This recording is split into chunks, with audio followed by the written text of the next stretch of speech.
evening, you're watching News Mongolia on MNB World, and I'm your host, Enkhbold. For our top stories, Mongolia's foreign trade balance for 11 months, $4 billion surplus. President's office announces task force for new National Cancer Center project. Ambassador in Enkhbold presents credentials to President Xi Jinping. For other news, stay tuned.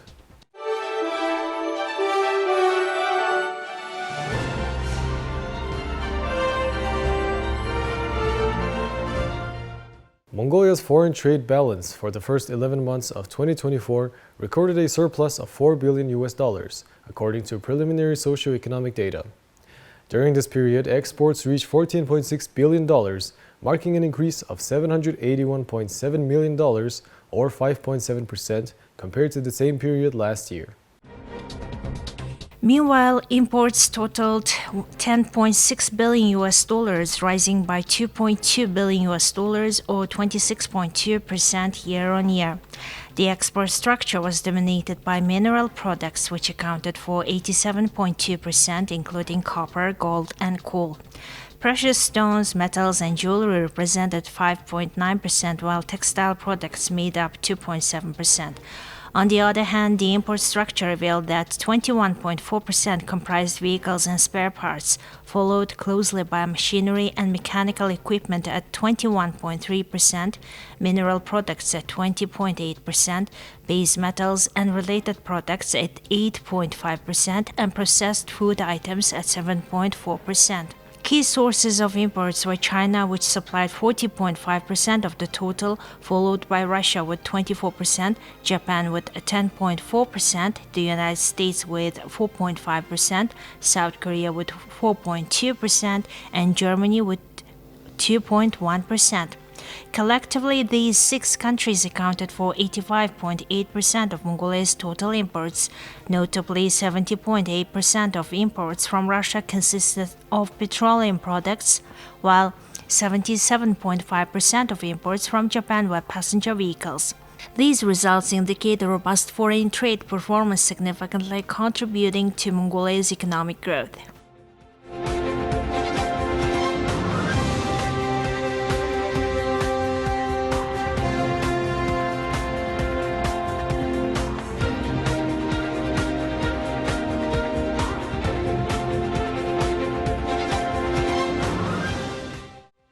On December 17th, the Office of the President of Mongolia provided updates on plans to construct the National Cancer Center's second hospital, forming a dedicated task force to spearhead the project.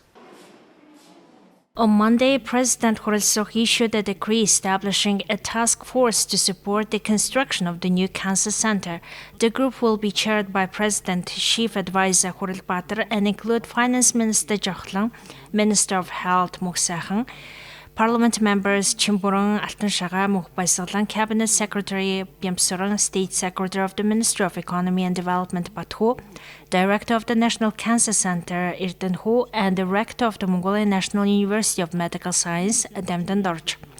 The proposed 95,000 square meter complex will integrate cancer prevention, diagnostics, treatment, and academic research.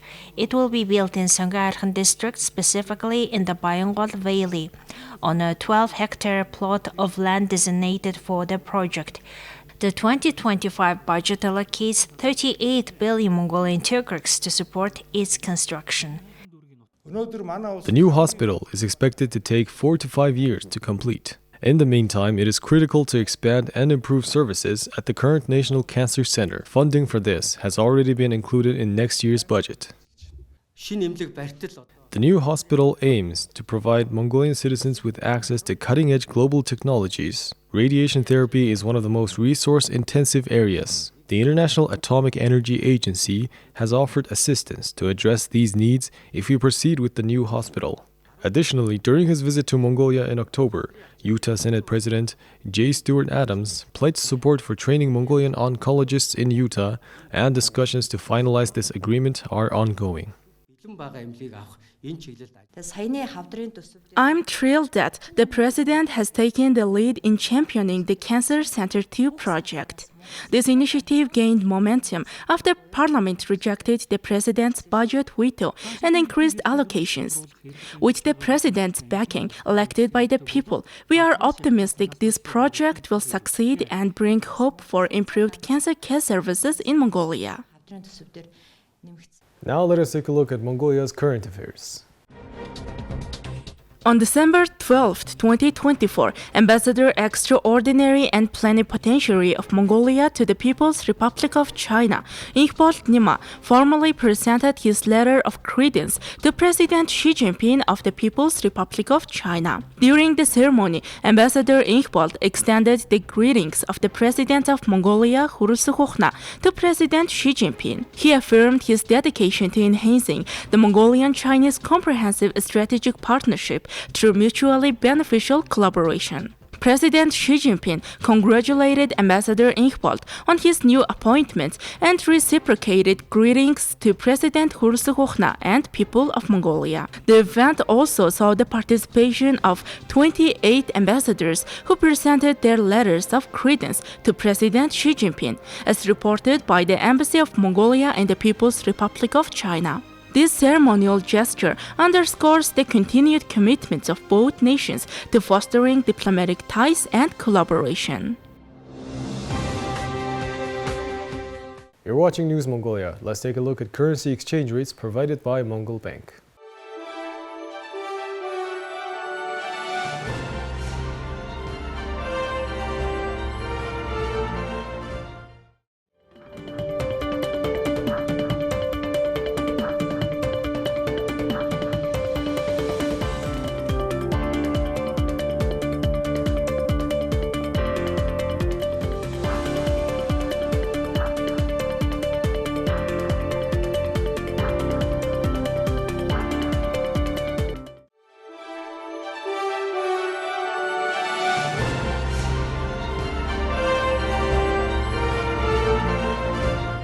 Now we shift our attention to foreign news provided by our international partner news agencies.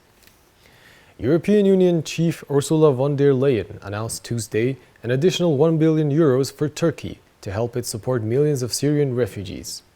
Erdogan has accused the international community of failing to provide adequate support to Syrians during the long civil war and said both Turkey and the EU agree on the need to establish an inclusive government in Syria following the ouster of President Bashar Assad. Speaking after a meeting with Turkish President Recep Tayyip Erdogan in the Turkish capital Ankara, von der Leyen said the funding would help with health care and education for refugees, as well as migration and border management, including voluntary returns of Syrian refugees. We will enhance our engagement in early recovery, including basic services like electricity and water and infrastructure. We have increased our humanitarian aid to more than €160 million for this year alone, and we have launched a humanitarian air bridge, and the first goods are expected to arrive this week.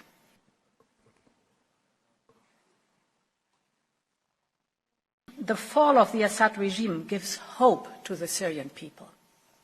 The hope of returning to their homes and rebuilding their lives. It's the most natural feeling there is. However, the lack of predictability demands utmost caution. Therefore, one thing is very clear. All returns must be voluntary, safe and dignified.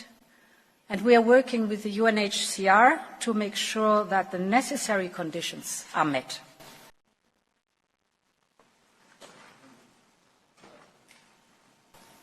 Since 2011, the European Union has provided nearly €10 billion to support refugees and the hosting efforts of local communities.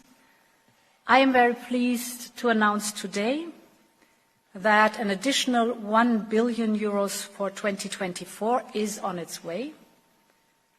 This will support, among others, healthcare and education of refugees in Turkey, It will continue to contribute to migration and border management, including voluntary returns to Syrian refugees. And as things evolve on the ground, we can adapt this 1 billion to the new needs that might occur in Syria. Erdogan reiterated, however, Turkey's strong opposition to the presence of the Islamic State group or of Syrian Kurdish militia that Ankara considers to be terrorists on Syrian soil. In our consultations today, we discussed the latest developments in Syria in detail. I saw that we agree on the establishment of a participatory administration, especially on the preservation of Syria's sovereignty and territorial integrity. The fight against the Islamic State group, the PKK, Kurdistan Workers' Party, and their offshoots was one of the issues we discussed in our meeting. Turkey is the only country, the only NATO ally, that has defeated both terrorist organizations on the ground. We will definitely not allow these organizations to grow. There is no place for IS or the PKK and their offshoots in the future of our region. A surprising study of temperature-related deaths in Mexico upends conventional thinking about what age group is hit hardest by heat. Researchers found at higher temperatures and humidity, the heat kills far more young people under 35 than those older than 50. We weren't the first people to go and look at the effects of humidity on mortality, but we were looking in Mexico, which has this especially rich set of different climatic conditions, right? So Mexico is one of the most climatically diverse countries in the entire world. It has remarkably detailed and high quality vital statistics or mortality records. And so it just seemed to us that we could go and do a better job, frankly, of looking at the effects of humid heat on human mortality. In brief, we found that younger people are especially vulnerable to humid heat. So if you look at people who are younger than 35, they actually are accounting for the vast majority of deaths due to extreme heat. So we know that extreme heat is a major cause of mortality all around the world. Lots of prior literature has documented that. But what we're showing for the first time is that these humid heat-related deaths are really concentrated among younger individuals. For decades, health and weather experts have warned that the elderly and the youngest children were most vulnerable in heat waves. But the study looking at all deaths in Mexico from 1998 to 2019 shows that when the combination of humidity and temperature reach uncomfortable levels, such as the mid to upper 80s Fahrenheit and 50% relative humidity, there were nearly 32 temperature-related deaths of people 35 years old for every temperature-related death of someone 50 and older. The study in Friday's journal Science Advances shows an especially surprising spike of heat-related deaths in an age group thought to be young and robust, people between 18 and 35. That age group alone had 9 times as many temperature-related deaths as those older than 50.